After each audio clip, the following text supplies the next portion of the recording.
हाँ, ये आप सब से बहुत दिनों के बाद मिलना हुआ। कुछ कारण थे जिसके कारण मैं आपसे नहीं मिल पाया। उम्मीद करता हूँ कि इस दौरान आप स्वस्थ रहे होंगे, कुशल रहे होंगे और निरंतर अध्ययनरत रहे होंगे।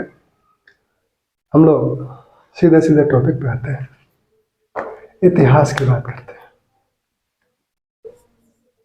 अब ये ना समझिए कि सिर्फ इतिहास की ही बात होगी। जो लोग पहले से जुड़े हैं वो जानते हैं सब चीज़ बात होगी। इतिहास से शुरुआत हो रही है। इतिहास में भी कहाँ से शुरुआत करें? आधुनिक भारत से। आधुनिक भारत। अब आधुनिक भारत को सबसे पहले लेने का कारण क्या है? इसका कारण यह है कि विभिन्न प्रतियोगी परीक्षाओं में आधुनिक भारत से सवालों की संख्या, प्रश्नों की संख्या अधिक होती है अपेक्षाकृत प्राचीन और मध्यकालीन के। हाँ, कभी कभी हो सकता है, कभी कभी होता भी है कि मध्यकालीन और प्राचीन से अधिक सवाल हो जाते हैं, लेकिन वो कभी कभी होता है। पढ़ना हमको सभी है। तो हम शुरुआत करते हैं आधुनिक भारत से। आधुनिकता का मतलब क्या है? जब हम आधुनिक कहते हैं किसी चीज़ के लिए तो उसका मतलब क्या है, इसको जानेंगे हम लोग। फिर इतिहास का जो बंटवारा है, थोड़ा सा उस पर इतिहास क्या है, इतिहास के उद्देश्य क्या है, इतिहास के सिद्धांत क्या है, इस पर हम डिटेल कभी अलग से बात करेंगे। लेकिन यहाँ दरअसल संदर्भ है, इसलिए इतिहास को हम सभी जानते हैं 3 भागों में बांटा जाता है, प्राचीन, मध्यकालीन और आधुनिक। यह बंटवारा सबसे पहले 17वीं शताब्दी में क्रिस्टोफ शिलेरियस ने किया था और उसके बाद इतिहास को 3 भाग में बांटकर अध्ययन करने की परंपरा चली। परंपरा अच्छी भी है, ठीक भी है, क्योंकि किसी भी चीज़ को आप जब एक साथ कई चीज़ें हैं, कई विशेषताएं हैं, तो उनको अलग अलग कर लें। एक विशेषता एक जगह करें, एक विशेषता एक जगह करें, एक विशेषता एक जगह करें। तो यहाँ हम इतिहास को जब बांटते हैं 3 भाग में, प्राचीन, मध्यकालीन और आधुनिक, तो इसका आधार क्या हो सकता है? बंटवारे का आधार क्या होगा? किसी भी वस्तु के बंटवारे के कुछ आधार होते हैं। जैसे मान लीजिए एक टोकरी में ढेर सारे अमरूद हैं, उसमें कई तरह के अमरूद हैं, तो बंटवारे का आधार, अब आपसे कहा जाए कि इसको अलग अलग करो तो क्या कर सकते हैं? एक आधार ये निर्धारित करेंगे कि जो हरे अमरूद हैं और जो लाल इलाहाबादी अमरूद हैं उनको एक जगह करें, हरे एक जगह करें। जो पके अमरूद हैं उनको एक जगह करें, कच्चे अमरूद एक जगह करें, या जो छोटे अमरूद हैं एक जगह करें, जो बड़े अमरूद हैं एक जगह करें। उसी प्रकार का आधार इतिहास के बंटवारे के संदर्भ में भी देखा जाता है। अब यहाँ बड़ा छोटा, पक्के और कच्चे की बात नहीं है। यहाँ जो आधार बनेगा वो सामाजिक, आर्थिक, राजनीतिक स्थिति आधार बनेगी। एक काल अगर कोई चल रहा है, कहीं आकर राजनीतिक स्थिति में परिवर्तन दिखता है, आर्थिक स्थिति में परिवर्तन दिखता है, सामाजिक में सभी जुड़े हुए हैं, अगर वह परिवर्तन दिखता है तो उसको टर्निंग पॉइंट, विभाजन रेखा मान लेंगे। प्राचीन काल की राजनीतिक स्थिति आर्थिक सामाजिक भिन्न है, मध्यकाल की दूसरी है, आधुनिक काल की तीसरी है। तो यही हमारा आधार है। अब आधुनिकता क्या है? आधुनिक हम किसे मानेंगे? आधुनिक का मतलब यह है कि आधुनिक जो काल आता है, आधुनिकता की जो बात की जाती है, उसके 2-3 बहुत ही महत्वपूर्ण बिंदु हैं जिस पर वो फोकस करता है। वो बिंदु है तार्किकता, वैज्ञानिकता और मानवता। जब इन तीनों पर बल दिया जाए, इन तीनों को बढ़ावा दिया जाए, तब कहा जाएगा कि हम आधुनिक हैं। मध्यकाल में इन चीज़ों का अभाव था।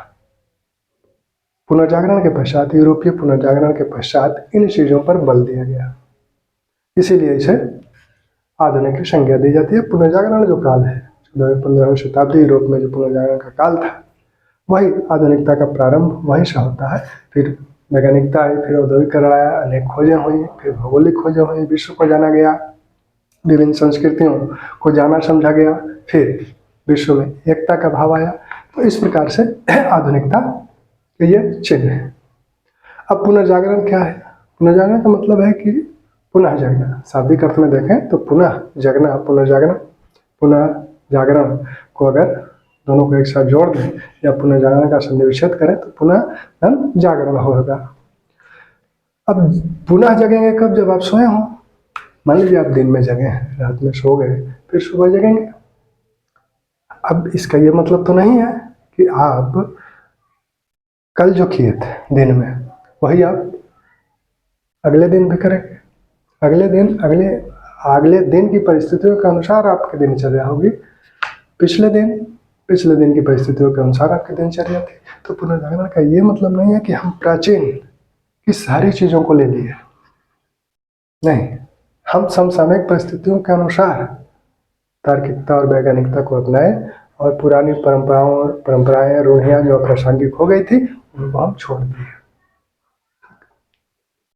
अब सवाल उठता है कि भारत में आधुनिक काल कब से शुरू माना जाता है। तो अधिकांश विद्वान ये कहते हैं कि 1707 ईस्वी से भारत में आधुनिक काल का शुरुआत माना जाता है। अभी 1707 दूसरा जो बंटवारा है आरसी मजूमदार द्वारा, वो कहते हैं 1818 ईस्वी से शुरुआत होती है आधुनिक काल की। इस बंटवारे के अनुसार प्राचीन काल जो है वह पाषाण काल से लेकर 8वीं शताब्दी 9वीं शताब्दी तक का काल प्राचीन काल है। उसके बाद 9वीं शताब्दी से 8वीं 9वीं शताब्दी से लेकर 1707 ईस्वी तक का काल मध्यकाल है और इसके आगे का काल आधुनिक काल है।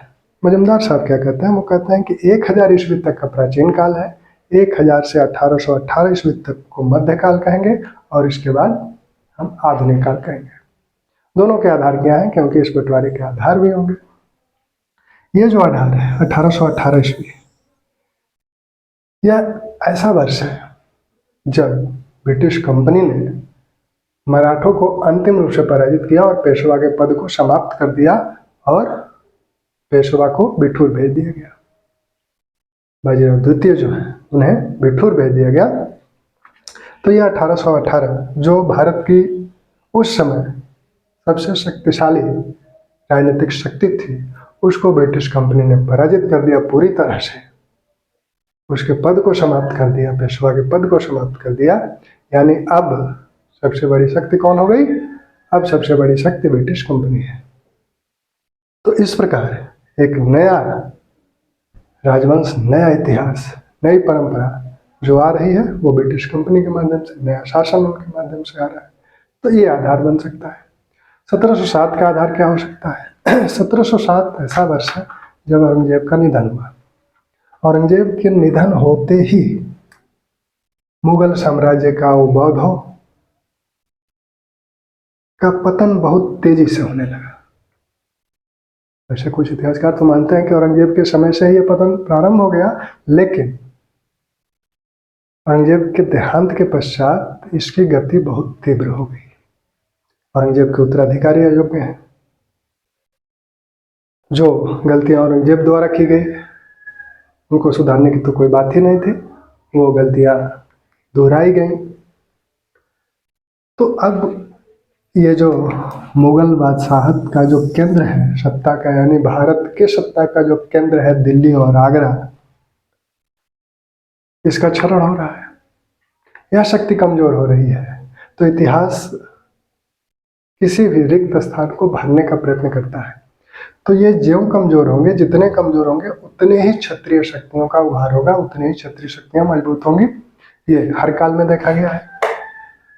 तो यहाँ मुगल बादशाहत का क्षरण हो रहा है। अब क्षत्रिय शक्तियां जो मराठे हैं, इधर हैदराबाद है, इधर बंगाल है, ये अवध है, पंजाब है, ये इन क्षत्रिय शक्तियों का उदय और विस्तार बड़ी तेजी से होने लगा। मुगल बादशाह जो हैं, जो आपके बहादुर शाह हैं, या उसके बाद जहांदार शाह हैं, फारूक शेर हैं, मोहम्मद शाह रंगीला है, तो इन लोगों की अब रंगीला जैसी उपाधियां बादशाहों को दी जाने लगी। आम लोग इन्हें रंगीला, घृणित काय जैसे संज्ञा देने लगे। तो जो वैभव बाबर, हुमायूं, अकबर, जहांगीर, शाहजहां, कुछ हद तक औरंगजेब ने बनाया था, वो अब मिट्टी में मिलने लगा। यहाँ जो क्षत्रिय शक्तियां हैं वो आपस में भी संघर्ष कर रही हैं। हैदराबाद के निजाम, मराठों के बीच संघर्ष हो रहा है, कर्नाटक के नवाब, हैदराबाद के बीच संघर्ष हो रहा है, यहाँ अवध है। इसके पहले 17वीं शताब्दी में भारत में क्या हुआ, यूरोपीय कंपनियों का आगमन हो चुका था। अब वो यूरोपीय कंपनियां भी आपस में व्यापारिक एक अधिकार के लिए संघर्ष कर रही हैं। इसी समय देखिएगा कैसे यहाँ पर कर्नाटक के 3 युद्ध हुए यूरोपीय कंपनियां के मध्य। किसके मध्य? फ्रांसीसी और ब्रिटिश कंपनी के मध्य। 1746 से 48 के बीच प्रथम कर्नाटक युद्ध हुआ। 1748 से 49 से 54 के बीच द्वितीय युद्ध हुआ और तृतीय 1758 से 63 के बीच तृतीय कर्नाटक युद्ध हुआ। इन तीनों युद्धों में ब्रिटिश कंपनी ने यह सिद्ध कर दिया कि हम सबसे शक्तिशाली हैं। अब इतना ही नहीं हुआ, सिर्फ 2 कंपनियां ही नहीं बढ़ी, बल्कि यहाँ की जो क्षत्रिय राजवंश है, कर्नाटक है, निजाम है, इन लोगों को भी नियंत्रित करने का कार्य इन कंपनियों ने किया और यहाँ पर उनका वर्चस्व स्थापित हो गया। इधर मराठे हैं, मराठों का वर्चस्व भी बना हुआ है।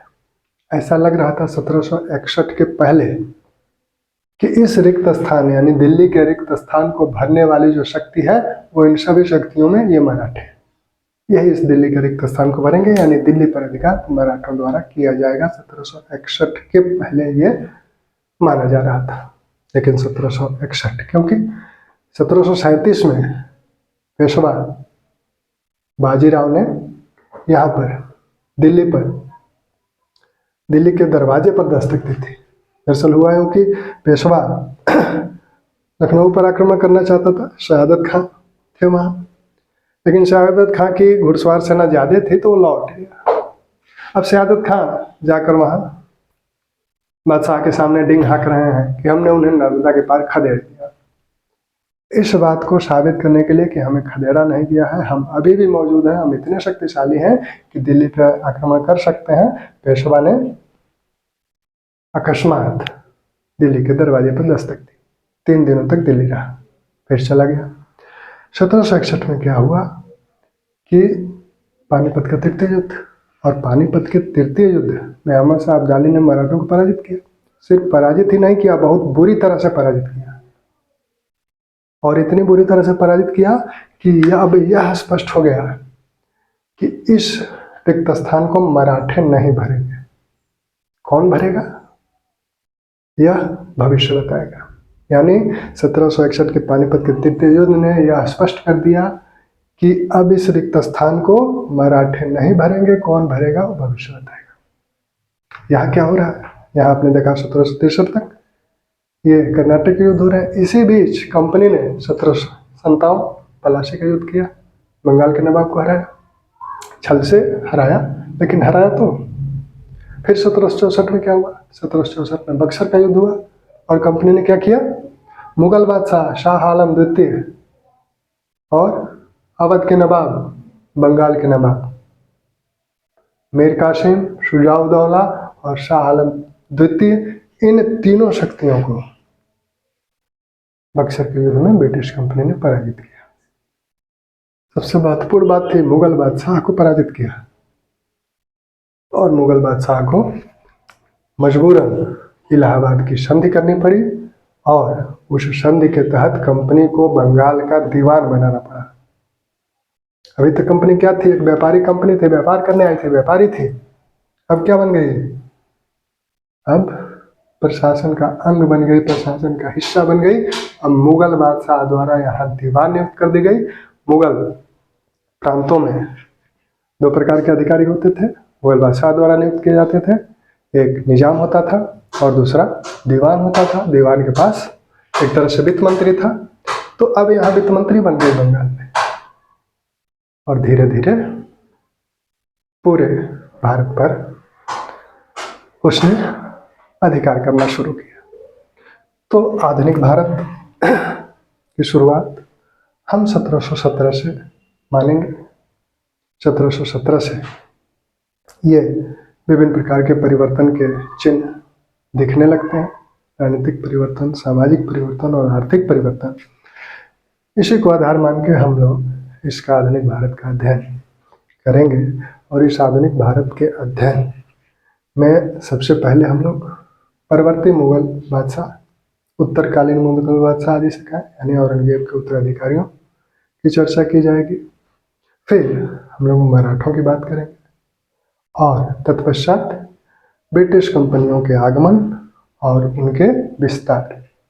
कौन कौन ब्रिटिश कंपनियां आई हैं, कहाँ हैं, क्या कर रही हैं और किस प्रकार उनका विस्तार हुआ, अंततः ब्रिटिश शासन भारत में किस प्रकार स्थापित हुआ और फिर स्थापित होने के पश्चात क्या क्या हुआ, वो सारा आधुनिक भारतीय इतिहास का विषय वस्तु है।